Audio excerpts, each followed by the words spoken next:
Hi ಗೆಳೆಯರೆ, Russia ಈ ದೇಶದ ಬಗ್ಗೆ ಇಡೀ ಜಗತ್ತು ಕುತೂಹಲದಿಂದ ಕಾಯ್ತಾನೇ ಇದೆ. ಸೊ ಬನ್ನಿ, ಈ ರಷ್ಯಾ ದೇಶದ ಬಗ್ಗೆ ಸ್ವಲ್ಪ ಮಾಹಿತಿಯನ್ನು ನಿಮಗೆ ಕೊಡ್ತಾ ಇದ್ದೀನಿ. ನಮ್ಮ ಭಾರತ ದೇಶದ ಮಿತ್ರನು ಅಂತ ಇದಕ್ಕೆ ಕರೆಯುತ್ತಾರೆ. ಸೊ ವಿಡಿಯೋನ ಸ್ಟಾರ್ಟ್ ಮಾಡೋಣ.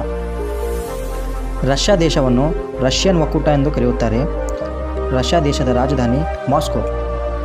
ಇಲ್ಲಿ ಅಧಿಕೃತವಾಗಿ ರಷ್ಯನ್ ಭಾಷೆಯನ್ನು ಮಾತಾಡುತ್ತಾರೆ ಮತ್ತು ರಷ್ಯನ್ ಕರೆನ್ಸಿ ರಷ್ಯನ್ ರೂಬಲ್, ಇದನ್ನು RUB ಅಂತ ಕರೆಯುತ್ತಾರೆ, ನೆನಪಿರಲಿ. ರಷ್ಯಾದಲ್ಲಿ ಟೋಟಲು 11 ಸಮಯ ವಲಯಗಳೇ ನೋಡುತ್ತವೆ. ಈಗ ನಮ್ಮ ಇಂಡಿಯಾದಲ್ಲಿ ನೋಡಿ ಎಲ್ಲ ಕಡೆ ಒಂದೇ ಟೈಮ್ ಇರುತ್ತದೆ. ಆದರೆ ಈ ದೇಶ ಇಷ್ಟು ದೊಡ್ಡದಾಗಿದೆ ಅಂದರೆ ಇಡೀ ಜಗತ್ತಿನಲ್ಲಿ ಅತ್ಯಂತ ದೊಡ್ಡ ದೇಶ ಇದು, ಅದು ರಷ್ಯಾ. ಇಲ್ಲಿ ಟೋಟಲು 11 ಸಮಯಗಳು ನಡೀತವೆ. ಒಂದು ಟೈಮ್ನಲ್ಲಿ ಒಂದು ರಾಜ್ಯದಲ್ಲಿ ಒಂದು ಸಮಯ, ಇನ್ನೊಂದು ರಾಜ್ಯದಲ್ಲಿ ಇನ್ನೊಂದು ಸಮಯ ನಡೆಯುತ್ತದೆ. ಇದು ನಿಮಗೆ ನೆನಪಿರಲಿ. ಇದರ ಸ್ವಲ್ಪ ಭೂಗೋಳಶಾಸ್ತ್ರ ನೋಡೋಣ.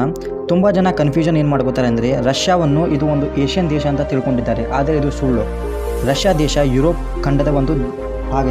ಇದು ಯುರೋಪ್ ಖಂಡದವರಿಗೆ ಸಂಬಂಧ, ಏಷ್ಯಾ ಖಂಡಕ್ಕೆ ಸಂಬಂಧ ಇಲ್ಲ. ಯಾಕೆಂದರೆ ಇದು ಇಷ್ಟು ದೊಡ್ಡದಾಗಿದೆ ಅಂದರೆ ಅದನ್ನು ನಿಮಗೆ ಹೇಳ್ತೇನೆ ನೋಡಿ, ಬನ್ನಿ ಅದನ್ನು ಹೇಳಿಬಿಡ್ತೇನೆ. ಇದರ ವಿಸ್ತೀರ್ಣ ಟೋಟಲು 17 ಮಿಲಿಯನ್ ಚದರ ಕಿಲೋಮೀಟರ್ನಷ್ಟು ದೊಡ್ಡದಾಗಿದೆ. ಇದು ವಿಶ್ವದ ಅತಿ ದೊಡ್ಡ ದೇಶ. ಇದು 11 ಮಿಲಿಯನ್ ಚದರ ಕಿಲೋಮೀಟರ್, ನೆನಪಿರಲಿ. ನೋಡಿ, ಈಗ ನಾನು ಮ್ಯಾಪ್ನಲ್ಲಿ ತೋರಿಸ್ತಾ ಇದ್ದೀನಿ ನಿಮಗೆ, ಎಲ್ಲಿಂದ ಎಲ್ಲಿಗೆ ಸ್ಟಾರ್ಟ್ ಆಗುತ್ತೆ ನೋಡಿ. ಇದು ಯುರೋಪ್ನಿಂದ ಸ್ಟಾರ್ಟ್ ಆಗಿ ಇದು ಎಲ್ಲಿ USA ಹತ್ರ ಬಂದು ಕೊನೆ ಆಗುತ್ತೆ. ಇದರ ಸ್ವಲ್ಪ ಗಡಿ ಭಾಗಗಳು ನೋಡಿದರೆ ಇದು ಚೈನಾ ಜೊತೆ ತನ್ನ ಗಡಿಯನ್ನು ಹಂಚಿಕೊಳ್ಳುತ್ತದೆ, ಯುಕ್ರೇನ್ ಜೊತೆ ಮತ್ತು ಮಂಗೋಲಿಯಾ ಮತ್ತು ಕಜಾಕಿಸ್ತಾನ್ ಸೇರಿದಂತೆ ಟೋಟಲ್ 16 ದೇಶಗಳ ಇದಕ್ಕೆ ಗಡಿ ಇದ್ದಾವೆ. ನೋಡಿ ಎಷ್ಟು ದೊಡ್ಡ ದೇಶ ಇದು ಅಂತ. ಇಲ್ಲಿಯ ಪ್ರಮುಖ ನಗರಗಳು ಸ್ವಲ್ಪ ಯಾವ್ಯಾವ ನೋಡೋಣ ಬನ್ನಿ. ಮೊದಲನೇದು ಮಾಸ್ಕೋ, ಎರಡನೇದು ಸೆಂಟ್ ಮತ್ತು ಮೂರನೇದು ಪೀಟರ್ಸ್ಬರ್ಗು, ನೋವೋಬಿಸ್ಕಿರ್ಮ್, ಯುಕರಿಟರ್ಬನ್ ಮತ್ತು ನಿಂಜ್ನಿ, ನವರೋಡ್, ಇವು ಇಲ್ಲಿಯ ಪ್ರಮುಖ ನಗರಗಳು. ಇಲ್ಲಿ ಕೆಲವು ನದಿಗಳನ್ನು ನೋಡೋಣ ಬನ್ನಿ. ಯಾವ್ಯಾವ ನದಿಗಳು ಈ ದೇಶದಲ್ಲಿ ಹರಿಯುತ್ತವೆ ಅಂದರೆ ಅದು ವೋಲ್ಗಾ, ವೋಬ್, ಯುನೆಸಿ ಮತ್ತು ಲೇನಾ, ಇವು ಇಲ್ಲಿಯ ದೊಡ್ಡ ನದಿಗಳು. ಇಲ್ಲಿ ಅತಿ ಎತ್ತರವಾದ ಶಿಖರ ಯಾವುದಂದರೆ ಒಂದು ಮೌಂಟ್ ಎಲ್ಡ್ರಸ್ಟ್ ಅಂತ ಇದೆ. ಮೌಂಟ್ ಎವರೆಸ್ಟ್ ಅಲ್ಲ, ಮೌಂಟ್ ಎಲ್ಡ್ರಸ್ಟ್. ಇದು ಒಂದು ರಷ್ಯನ್ ಪದ. ಇದು ಟೋಟಲು 5642 ಮೀಟರ್ ಉದ್ದ ಇದೆ ಈ ಪರ್ವತ.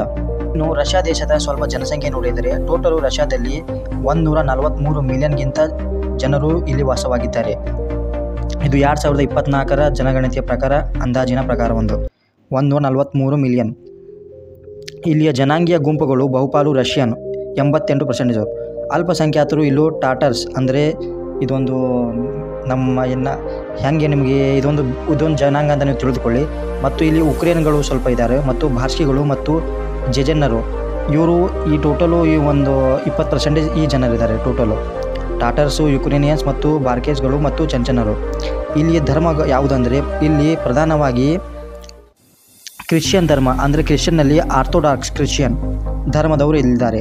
ನೆಕ್ಸ್ಟು ಮುಸ್ಲಿಮು, ಬೌದ್ಧ ಮತ್ತು ಇತರೆ ಧರ್ಮಗಳು. ಈಗ ಹೇಗೆ ಜಾತಿಗಳು ಇದ್ದಾವೆ ನಮ್ಮ ದೇಶದಲ್ಲಿ, ಹಾಗೆ ಇದೊಂದು ಕ್ರಿಶ್ಚಿಯನ್ನಲ್ಲಿ ಈ ಜಾತಿ ಆ ಜಾತಿ ಅಂತ ಇದೆ.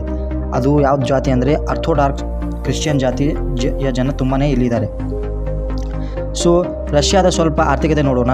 ಟೋಟಲು ರಷ್ಯಾದ GDP 1.7 ಟ್ರಿಲಿಯನ್ಗಿಂತ ಹೆಚ್ಚಾಗಿದೆ. ಇಲ್ಲಿಯ ಪ್ರಮುಖ ಕೈಗಾರಿಕೆಗಳು ಏನಂದರೆ ತೈಲ ಮತ್ತು ಅನಿಲ ಹಾಗೂ ಗಣಿಗಾರಿಕೆ ಮತ್ತು ಸ್ವಲ್ಪ ಕೃಷಿ ಉತ್ಪಾದನೆ ಹಾಗೂ ತಂತ್ರಜ್ಞಾನ. ಇವರು ಹೆಚ್ಚಾಗಿ ಏನು ರಫ್ತು ಮಾಡ್ತಾರೆ ಅಂದರೆ ತೈಲ, ನೈಸರ್ಗಿಕ ಅಂದರೆ ಈ ಪೆಟ್ರೋಲಿಯಂ ಮತ್ತು ಗ್ಯಾಸ್, ಲೋಹಗಳು ಮತ್ತು ಶಸ್ತ್ರಗಳನ್ನು ಇವರು ತುಂಬಾ ಸೇಲ್ ಮಾಡ್ತಾರೆ. ನಮ್ಮ ದೇಶಕ್ಕೆ ಎಲ್ಲ ಯುದ್ಧದ ಸ್ವಲ್ಪ ಬಾಂಬ್ಗಳು ಇರ್ಬೋದು, ಇವೆಲ್ಲ ಫೈಟರ್ ಜೆಟ್ಗಳು ಇರ್ಬೋದು, ನಾವು ರಷ್ಯಾದಿಂದ ಖರೀದಿ ಮಾಡ್ತಾ ಇರ್ತೀವಿ. ಇವು ತುಂಬಾ ಇವ್ರದ್ದು ಪವರ್ಫುಲ್ಲು. ಮತ್ತು ಇವರು ಜಾಸ್ತಿ ಬೆಳೆಯೋದು ಏನಂದರೆ ಗೋಧಿಯನ್ನು ತುಂಬಾ ಬೆಳೆಯುತ್ತಾರೆ. ಇಲ್ಲಿ ಆಮದುಗಳು ಇವರು ಏನು ಮಾಡ್ಕೋತಾರೆ ಅಂದರೆ ತಂತ್ರ ಉಪಕರಣಗಳು ಮತ್ತು ಔಷಧಿಗಳು, ಕೆಲವು ಗ್ರಾಹಕ ವಸ್ತುಗಳು ಅಷ್ಟೇ ಇವರು ರಫ್ತು ಮಾಡ್ಕೊಳ್ಳೋದು. ಉಳಿದೆಲ್ಲ ತುಂಬಾ ಜಾಸ್ತಿ ಸೇಲ್ ಮಾಡ್ತಾರೆ ಇವರು. ಈಗ ರಷ್ಯಾದ ಸ್ವಲ್ಪ ಸಂಸ್ಕೃತಿ ಮತ್ತು ಇತಿಹಾಸ ನೋಡೋಣ ಬನ್ನಿ. ರಷ್ಯಾದ ಗಮನಾರ್ಹ ಸಾಂಸ್ಕೃತಿಕ ಚಿಹ್ನೆಗಳು ಯಾವ್ಯಾವ ಅಂದರೆ ಲಿಯೋ ಲಾಡ್ಚಾಯ ಮತ್ತು ಪ್ಯೋಡರ್ ದೋಸ್ಕೋನಿ, ಇದು ಪಯೋಟರ್ ಡಾಸ್ಕೋನಿಟ್, ಸೆರ್ಗೆನ್ ಐಸ್ಕಿರ್ಮ್, ಇದೆಲ್ಲ ರಷ್ಯನ್ ವರ್ಡ್ಸು ನಾನು ನಿಮಗೆ ಹೇಳ್ತಾ ಇರೋದು. ಇದನ್ನು ಐತಿಹಾಸಿಕ ಘಟನೆಗಳು, ಇಲ್ಲಿಯ ಕೆಲವು ಐತಿಹಾಸಿಕ ಘಟನೆಗಳು ಯಾವ್ಯಾವ ಅಂದರೆ ಇವು ಚಿಹ್ನೆಗಳು ನಾನು ನಿಮಗೆ ಈಗ ಇಮೇಜ್ನಲ್ಲಿ ತೋರಿಸ್ತಾ ಇದ್ದೀನಿ, ನೀವು ಈ ಚಿಹ್ನೆಗಳನ್ನು ನೋಡ್ಕೊಡ್ರಿ. ಇಲ್ಲಿ ಐತಿಹಾಸಿಕ ಕೆಲವು ಘಟನೆಗಳು ನಿಮಗೆ ಹೇಳ್ತೀನಿ ನೋಡಿರಿ. ಮೊದಲು ಕಿವನ್ ರೂಸ್, ಇದು 9ನೇ ಶತಮಾನದ ಒಂದು ಸಾರ್ಡರ್ ಆಫ್ ರಷ್ಯಾ ಮತ್ತು 16ನೇ ಶತಮಾನದ ಒಂದು ರಷ್ಯಾದ ಸಮಾಜ. ಇದನ್ನು ಇಷ್ಟೊಂದು ಡೀಟೇಲ್ ಆಗಿ ಹೇಳಲ್ಲ, ಇದನ್ನು ಹೇಳಿ ನಿಮಗೆ ಯೂಸ್ ಇಲ್ಲ. ಸೊ ಇಲ್ಲಿ ಕೆಲವೊಂದು ರಜಾ ದಿನಗಳು, ಹೇಗೆ ನಮ್ಮಲ್ಲಿ ಆಗಸ್ಟ್ 15 ಇವು ರಜಾ ದಿನಗಳು ಇವೆ. ಆ ರಜಾ ದಿನಗಳು ಯಾವುದು ಅಂದರೆ ಇಲ್ಲಿ ಹೊಸ ವರ್ಷ ದಿನ, ವಿಜಯ ದಿನ ಅಂದರೆ ಮೇ 9ಕ್ಕೆ ಇವರು ಆಚರಣೆ ಮಾಡ್ತಾರೆ. ರಷ್ಯಾದ ದಿನ ಇದೊಂದು 12 ಜೂನ್ಗೆ ಇವರು ಆಚರಣೆ ಮಾಡುತ್ತಾರೆ.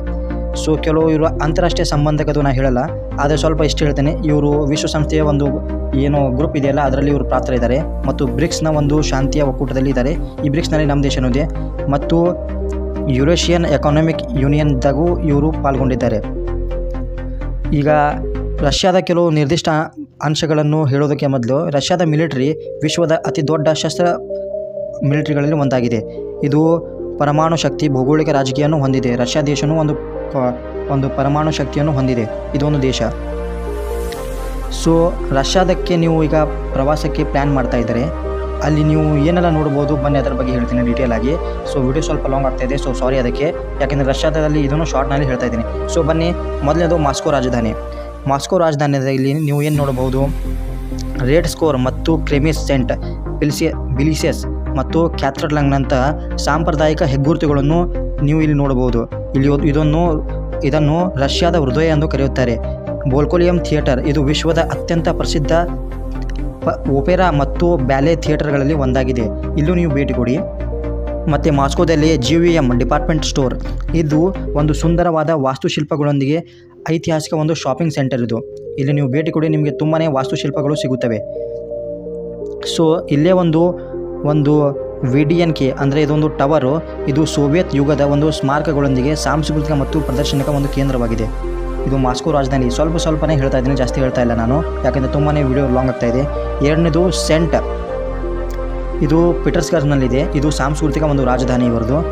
ಇಲ್ಲಿ ಅಮೀರ್ಜೆಟ್ ಮ್ಯೂಸಿಯಂ ಇದೆ, ವಿಶ್ವದ ಅತಿ ದೊಡ್ಡ ಮತ್ತು ಹಳೆಯ ವಸ್ತು ಸಂಗ್ರಹಾಲಯಗಳಲ್ಲಿ ಒಂದಾಗಿದೆ. ಸೊ ನಾನು ಸ್ವಲ್ಪ ಫಾಸ್ಟಾಗಿ ವಿಡಿಯೋನ ಕ್ಲೋಸ್ ಮಾಡ್ತಾ ಇದ್ದೀನಿ. ಈ ಮೂರನೇದು ಇಲ್ಲಿ ಗೋಲ್ಡನ್ ರಿಂಗು, ಇದೊಂದು ಪ್ರಾಚೀನ ರಷ್ಯನ್ ಪಟ್ಟಣಗಳು. ನಾಲ್ಕನೇದು ಬೈಕಲ್ ಸರೋವರ, ಇದೊಂದು ನೈಸರ್ಗಿಕ ಅದ್ಭುತ, ನೆನಪಿರಲಿ. ಐದನೇದು ಕಚ್ಚರ್ಮಾ ಒಂದು ಪೆನ್ಸಿಲ್, ಇದು ಸಾಹಸ ಒಂದು ತಾಣ. ಆರನೇದು ಸೋಚಿ, ಇದು ಒಂದು ಕಪ್ಪು ಸಮುದ್ರದ ಒಂದು ರೆಸಾರ್ಡಿನ್ ಸಿಟಿ. ಇಲ್ಲಿಯ ಬೀಚ್ಗಳು, ಸ್ಕೀ ರೆಕಾರ್ಡ್ಗಳು ಮತ್ತು 2014ರ ಚಳಿಗಾಲದ ಒಲಿಂಪಿಕ್ ಇಲ್ಲಿ ಆಗಿದೆ, ನೆನಪಿರಲಿ. ಏಳನೇದು ಕಜನ್, ಇದೊಂದು ಟಾಟರ್ ಕಲ್ಚರ್ ಸೆಂಟರ್. ಇದನ್ನು ಕಜನ್ ಕ್ರೆಮಿಸ್ ರಷ್ಯನ್ ಮತ್ತು ಇಸ್ಲಾಮಿಕ್ ವಾಸ್ತುಶಿಲ್ಪದ ಒಂದು ಮಿಶ್ರಣ. ಇದನ್ನು ಕುಲ್ ಶರೀಫ್ ಮಸೀದಿ, ಕ್ರೆಮಿಕಲ್ ಸುಂದರವಾದ ಒಂದು ಐತಿಹಾಸಿಕ ಮಸೀದಿನೂ ಇಲ್ಲಿದೆ. ಎಂಟನೇದು ಮರ್ಮನ್ಸ್ ಮತ್ತು ಕೋಲಾಸ್ ಪೆನ್ಸಿಲ್, ಇದು ಉತ್ತರ ದೀಪಗಳ ಒಂದು ತಾಣ. ಚಳಿಗಾಲದಲ್ಲಿ ಅರೋರಾ ಬೋರಿಯನ್ ಅನ್ನು ನೋಡಲು ಒಂದು ಉತ್ತಮವಾದ ಸ್ಥಳ ಇದು. ಒಂಬತ್ತನೇದು ವ್ಲಾಡಿಸ್ಟೋನಾ, ಇದೊಂದು ದೂರದ ಪೂರ್ವ ನಗರ. ಇದು ಬಲವಾದ ನೌಕಾಪಡೆ ಮತ್ತು ಉಪಸ್ಥಿತಿ ಹಾಗೂ ಸುಂದರ ಕರಾವಳಿ ನೋಟಗೆ ಹೆಸರುವಾಸಿಯಾಗಿದೆ. ಹತ್ತನೆಯದು ಟ್ರಾನ್ಸ್ ಸೆಮಿಬೈರನ್ ರೈಲು, ಮಾಸ್ಕೋವನ್ನು ಇಡೀ ಜಗತ್ತಿನಲ್ಲಿ ಅತಿ ಉದ್ದದ ರೈಲ್ವೆ ಇದು. ಈ ರೈಲ್ವೆವನ್ನು ಇಷ್ಟು ಸಖತ್ತಾಗಿರುವ ಮತ್ತು ಇಷ್ಟು ಕ್ಲೀನ್ ರೈಲ್ವೆ ಇರುತ್ತದೆ. ನೀವು ಇಲ್ಲಿ ಟ್ರಾವೆಲ್ ಮಾಡಬೇಕಂದ್ರೆ ನಿಮಗೆ ಏನಿಲ್ಲ 13 ದಿನ ಬೇಕಾಗುತ್ತೆ. ಅಂದರೆ ಇದು ಮಾಸ್ಕೋದಿಂದ ಇದು ಎಲ್ಲಿ ಎಂಡ್ ಇದೆ ಯುರೋಪ್ ತನಕ, ಅಲ್ಲಿ ತನಕ ನಡೆಯುತ್ತದೆ. ಮತ್ತು ಈ ಟ್ರೈನ್ನಲ್ಲಿ ಪ್ರತಿ ಸಲ ಯಾರು ರಷ್ಯಾಗೆ ಹೋಗುತ್ತಾರೆ ಈ ಟ್ರೈನಲ್ಲಿ ಟ್ರಾವೆಲ್ ಮಾಡ್ತಾರೆ. ಇಲ್ಲಿ 11 ಸಲ ಟೈಮನ್ನು ಚೇಂಜ್ ಮಾಡ್ಕೋಬೇಕಾಗುತ್ತೆ ನೀವು, ಯಾಕಂದರೆ ಇಡೀ ರಷ್ಯಾ ದೇಶವನ್ನು ಇದು ಹಾದುಹೋಗುತ್ತದೆ. ಮತ್ತು ಇದು ವಿಶ್ವದ ಅತಿ ದೊಡ್ಡ ಉದ್ದದ ಪ್ರಯಾಣದ ಒಂದು ರೈಲ್ವೆ ಇದು, ನೆನಪಿರಲಿ.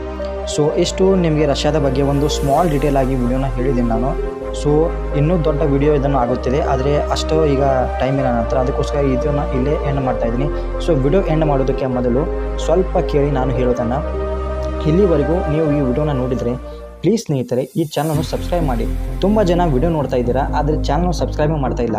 ನಾನು ಪ್ರತಿ ವಿಡಿಯೋನಲ್ಲಿ ಹೇಳ್ತಾ ಇದ್ದೀನಿ, ಕನ್ನಡದ ಕಂಟೆಂಟನ್ನು ಯೂಟ್ಯೂಬ್ ಸಪೋರ್ಟ್ ಮಾಡಲ್ಲ.